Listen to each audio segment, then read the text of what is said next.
చిత్రంగానే ఉందా ఏ బెంగ పడకుండా తన అందెలుగా తొడిగా నా చిందర వందర సరదా ఆడిస్తుందా లేదా సందడిగా రోజంతా చిన్నబోయిందేమో చెలికొమ్మ ఆ గుండెల గూటికి ముందే కబురియవే చిలకన్నా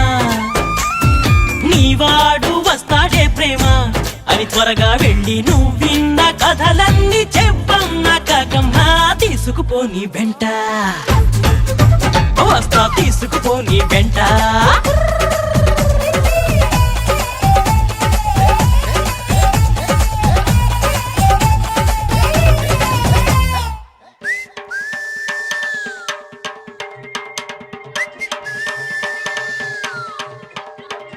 పుటుక్కు జర జర డుబుక్కుమే పుట్టుక్కు జర జర డుబుక్కుమే